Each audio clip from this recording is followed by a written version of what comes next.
Antes de empezar este video, quiero decirles que esta biografía será una de las más importantes hasta ahora, pues la biografía de Antonio López de Santa Anna es en sí la historia de las primeras décadas del México independiente. Es considerado hasta hoy en día como una de las figuras más polémicas en la historia de México en el siglo XIX, además de ser el presidente que más veces ha ocupado la presidencia, pues a lo largo de 23 años ocupó 11 veces la presidencia, alternando con retiros voluntarios y obligados, entre 1833 hasta 1855, que sumándolas todas ni siquiera abarcan un sexenio completo. Es por eso por lo que te pido que veas este video hasta el final, porque al menos en mi opinión, esta será una de las biografías más interesantes que les traiga en el canal. Sin más que decir, disfruten del video. Antonio López de Santa Anna, militar y político mexicano, nació el 21 de febrero de 1794 en Jalapa. Cuando tenía 9 años, se trasladó con su familia a Veracruz, cuando su padre heredó una notaría. Santa Anna desde muy joven ingresó en el Ejército Real de la Nueva España, en la ciudad de Veracruz. Era capitán del ejército español cuando estalló en 1810 la insurrección anticolonial liderada por Miguel Hidalgo. Santa Anna combatió a los independentistas desde el bando virreinal, manteniéndose fiel a la corona española. La sublevación independentista parecía definitivamente sofocada, pero esto cambió unos años después. En el año 1821, Agustín de Iturbide, que al igual que Santa Anna, habían combatido la insurrección desde las filas realistas, acordó con el último de los rebeldes el llamado Plan de Iguala, estableciendo las bases para lograr la consumación de la independencia de México. Unió a las fuerzas realistas e insurgentes al formar entre ambas el Ejército Trigarante, o de las Tres Garantías, promulgado el 24 de febrero de 1821, siendo ratificado el 25 de agosto de 1821, después de haber sido la base de los Tratados de Córdoba. Iturbide entró triunfalmente en la capital mexicana, declaró la independencia y formó un gobierno provisional, pero en mayo del año siguiente un congreso constituyente proclamó a Iturbide emperador del nuevo imperio mexicano. A finales de 1822, Santa Anna encabezó la sublevación republicana con el Plan de Casamata, esto el 1 de febrero de 1823. Este documento retomó los principios de la soberanía nacional y popular, logrando reinstalar el Congreso y poner fin al efímero imperio de Agustín de Iturbide. Este proceso que culminó en 1824 con la elección del presidente Guadalupe Victoria. Al final del sexenio de Guadalupe Victoria, en 1828, Santa Anna se opuso a la elección de Manuel Gómez Pedraza como sucesor del presidente Guadalupe Victoria y apoyó a Vicente Guerrero a la presidencia. También ayudó al vicepresidente de Guerrero, Anastasio Bustamante, a hacerse con la presidencia y negoció luego su renuncia en favor del aspirante al que se había opuesto 4 años antes, Manuel Gómez Pedraza. Este último ejerció como presidente de México entre el 24 de diciembre de 1832 y el 31 de marzo de 1833. Pero su prestigio militar se mejoró cuando consiguió rechazar una expedición enviada por España con intención de reconquistar México y restaurar el régimen colonial.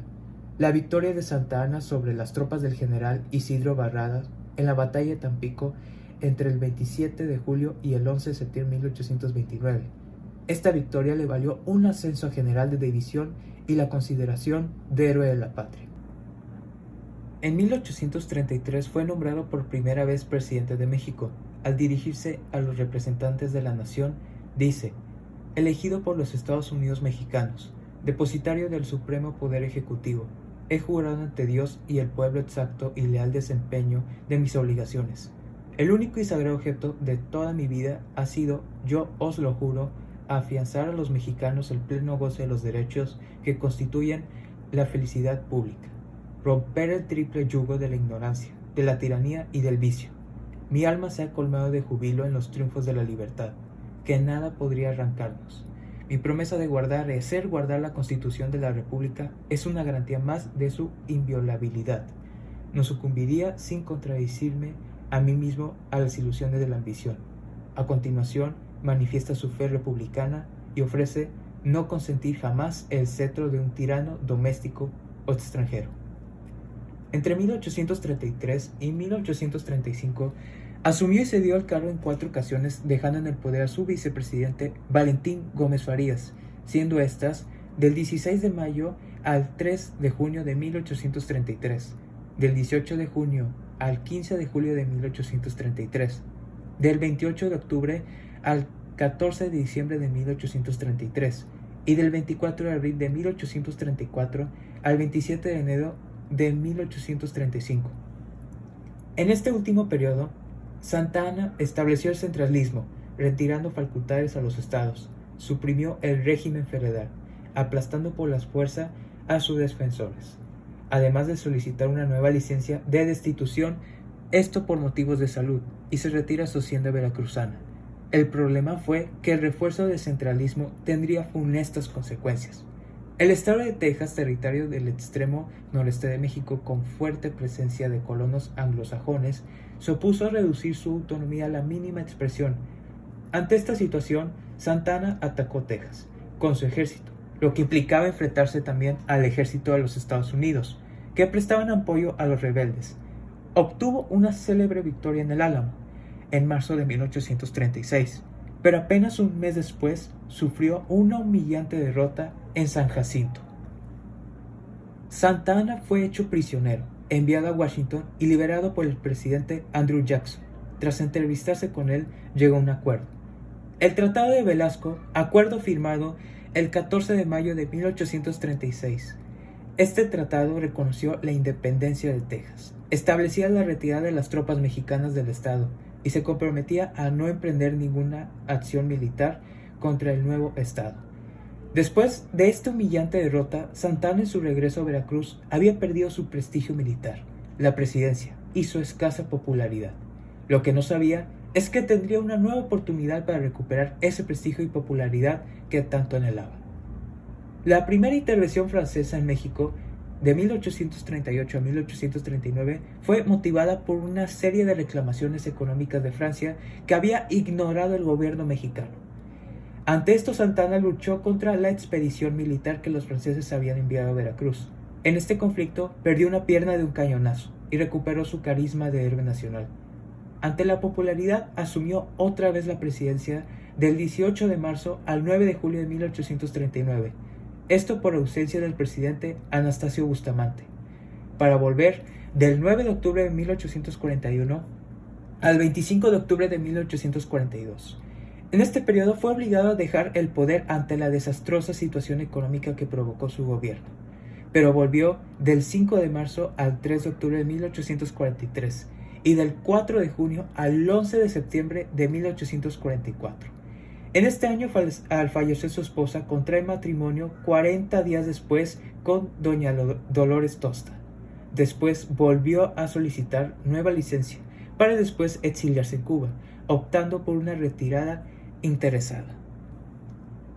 Por otro lado, los Estados Unidos planeaban la incorporación de Texas a la Unión y no quería que se recordase su deslucido papel.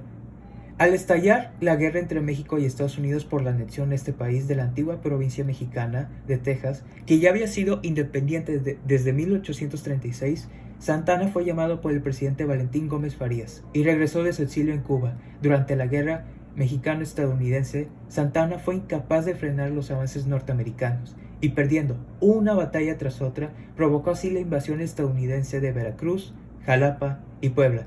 Y es que la organización del ejército mexicano eran obsoletos comparados con el estadounidense.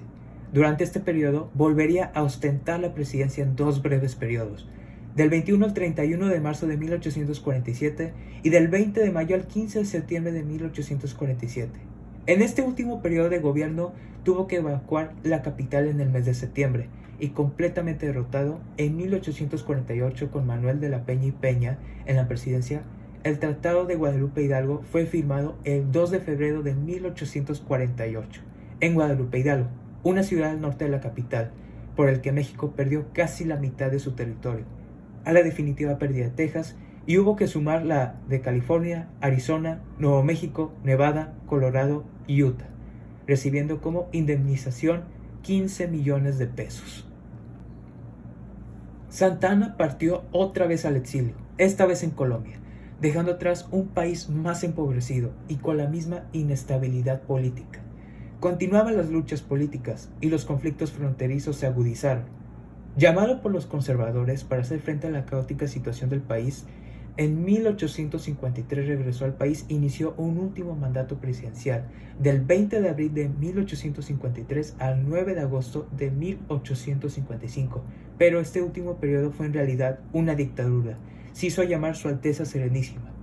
El 30 de abril de 1853 fue firmado el Tratado de la Mesilla, o de Gadsden, por el cual Santa Anna vende a Estados Unidos en 10 millones de pesos la mesilla, que comprende más de 100,000 kilómetros cuadrados.